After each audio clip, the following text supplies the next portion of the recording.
let's get back to those events in Birmingham. 3 men died after being hit by a car believed to have been protecting premises during this night of violence and looting in Birmingham. And in the last few minutes, the father of one of the victims, Tariq Jahan, has been speaking. Name, Tariq Jahan. He was 21 years old. He was a good lad. Everybody in the community here knew him because he stood up for the community. And unfortunately, he was killed last night with 2 others that were his friends. I don't know what to say. Murdered last night. He was a good lad, and basically he was standing here defending his community. There was fires down there. They broke into the petrol station, smashed up the petrol station, the social club.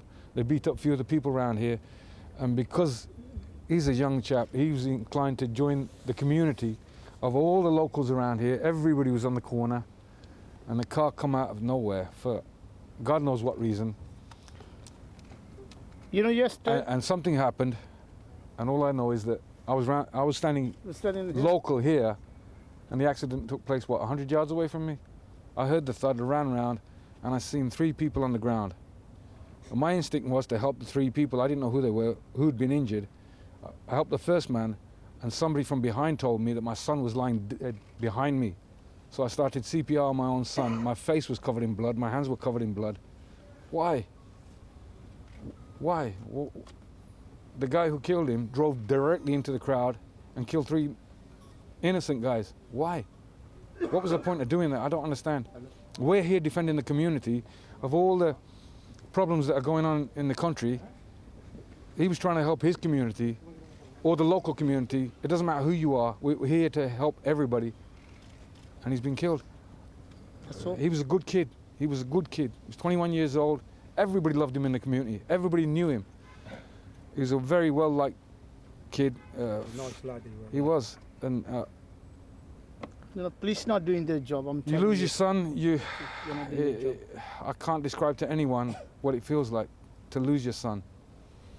He was working with me at one time, and recently he left. He's got a job as a mechanic. He works as a mechanic just down the road. I miss him. I miss him deeply.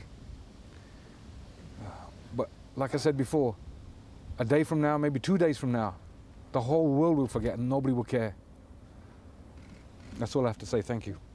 Do you have anything to say to the authorities, the government who've watched Tariq Jahan, they're talking about his bereavement, the loss of his son, Haroon, protecting property and hit by a car last night during the problems in Birmingham. Lisa Dowd is at the scene. And Lisa, what more can you tell us about the circumstances and the police investigation? Well, you heard from the father there about some of the details that he knows happened. There was apparently 70 or 80 people who took to the street behind me last night, very concerned about local businesses. They'd had these periods of looting, of fires, and they didn't want any more businesses targeted. There's a great feeling amongst local people here that the looters who were operating in Birmingham city centre were being driven out of the city centre, but then where did they go? Well, they felt that they were coming to areas like this, and there's a lot of anger amongst local people with regards to that. Now, we know that just after 1 o'clock in the morning, it seems, according to witnesses, that a car was driven onto the pavement into this group of people, hitting the 3 men.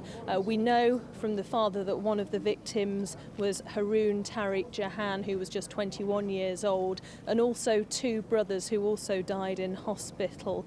They have been named locally as Shehzad Ali and his brother Abdul Musavir. We know that police are treating their deaths as murder. That investigation is fully underway now. Police say they have arrested a 32-year-old man last night close to the scene where all of this happened. A vehicle has been recovered as well, and police really appealing for witnesses to come forward with any information to try to piece together exactly what happened last night. And we are awaiting an update from West Midlands Police at a news conference which is due to happen at around 12 o'clock today. No doubt we'll get some more details from them then as well. Okay, Lisa, we'll keep an eye out for that. Lisa Dowd there in Birmingham. Thank you very much indeed. Well, let's go to Martin Brunt, our crime correspondent. He's at Scotland Yard, and talk about the overall policing picture. And Martin, the Prime Minister